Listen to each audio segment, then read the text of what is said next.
What's up, guys? Today we're looking at the Real Great Gundam Mark II, the A.U.E.G Colors version. This is a very early Real Great, right back in 2012. Since this kit is so old, it's still pretty good for its age. Since it uses the advanced MS joint, which this shares with the Sinanju, this kit doesn't really have any problems with the articulation for the joints being loose.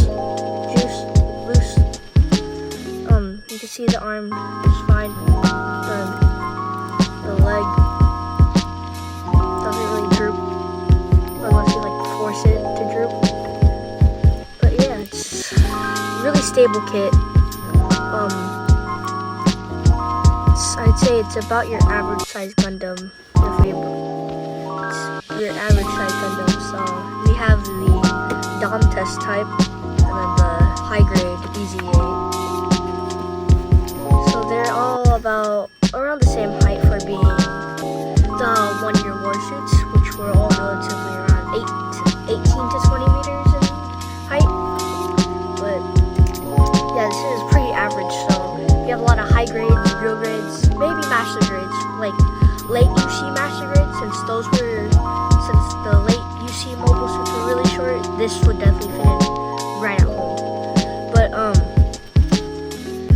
yeah, this kit is pretty nice. Very low chance of using stickers. There's only like a couple stickers on here that you really need to use, which is the head camera right there for the eyes, and then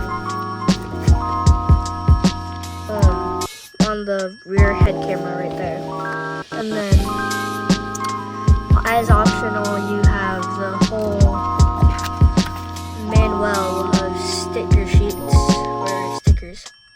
And then for the weapon for the stickers on the weapons, you have the bazooka right here, and then the beam rifle right here. Bear in mind that the beam rifle sight, for some reason, I don't know why they did that, where it's like on a hinge essentially, but it falls off very easily. There we go. And then it's pretty good, I'd say. Oh yeah, since this is a very early real grade, it uses the master grade beam sabers, which are essentially as tall as it. And then I'm going to show you an actual master grade beam saber that's not from this kit. Okay, I'm back. This is from the Freedom Gundam. This is the special clear version from the Gundam base. I think it's the same. Yeah, it's essentially the same. Yeah, so I think these are interchangeable with the master grade beam sabers. Right? Yeah. It's a very tight fit though. So articulation. This guy is very movable, posable. For the head,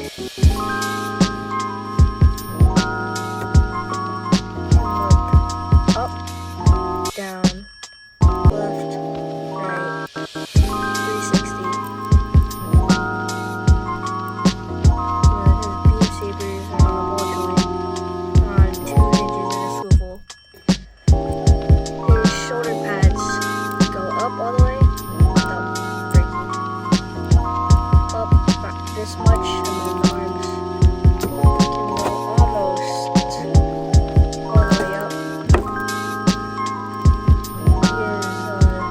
Swivel at the bicep, 90-degree elbow joint, and then elbow joint at the wrist. For waist articulation, you can go forward that much, backwards that much. For his kicks, for his waist armor, the sides of his legs can go up that high, like his armor. And then front skirts up all the way that far. Rear skirts connected, so they go up that far. So that gives you essentially an unlimited amount of kicks, splits. Oh yeah, one piece that loves to fall off is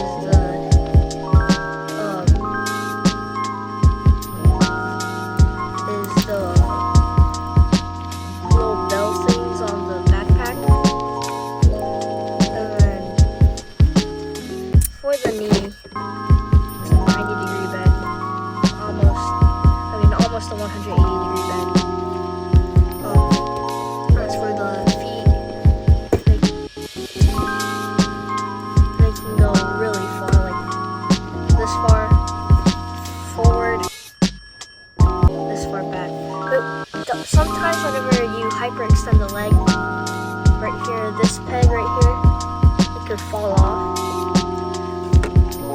And then it still holds on because this piston right here is connected to the inner frame and to the leg as well. So it would just flap, which is not very ideal. As for accessories, I've already went through most of them. Here,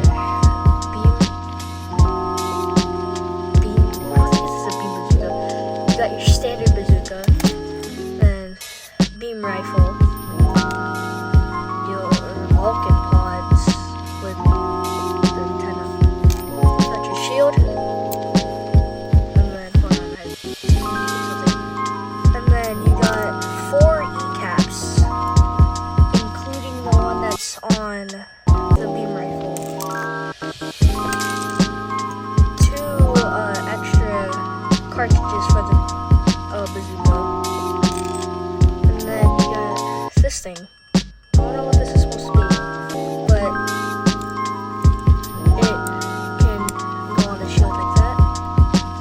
And the E-caps can go on the shield, on the top of the shield as well. Either way. And then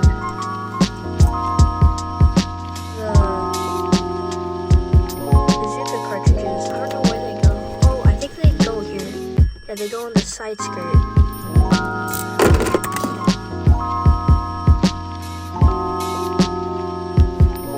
And we're back. Nothing broke, luckily. Like I was saying, the cartridges can, I believe, go on the side skirt. Nope, I guess they can't. It looks like it though, since I have this tab right here, but I think that's for the beam rifle, because I remember seeing on some of the box art, can go right here. Yeah, just like that. It's a very awkward position though, in my opinion. Hands, you got your fists, one widespread left hand, very nice sculpt, very natural. And then my favorite, if you don't want to use the articulated hands, you got a right hand trigger finger. And then the MS joint hands, I don't like these at all, but this is the only option for if you want to use the beam sabers, which they do not fit well. Speaking of the beam sabers, you get 2 master grade style beams, so if you ever run out of master grade beam sabers, just buy an old real grade. The beam sabers, you pop them forward, and then push up, pull up, and then pull, peg, you know the deal. And then this is probably going to take a while.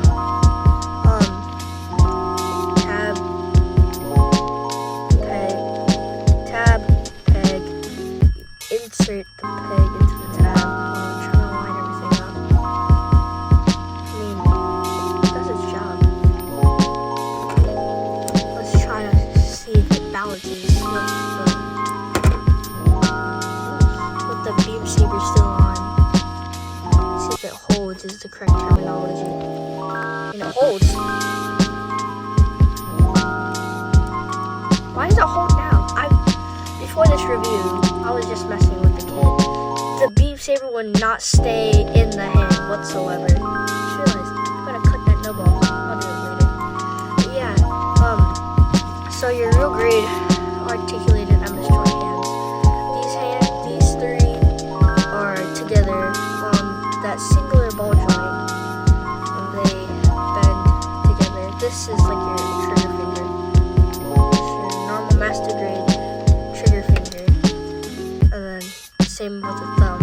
I like how they did the master grade hands because those are actually useful, and then the hand covering likes to fall off.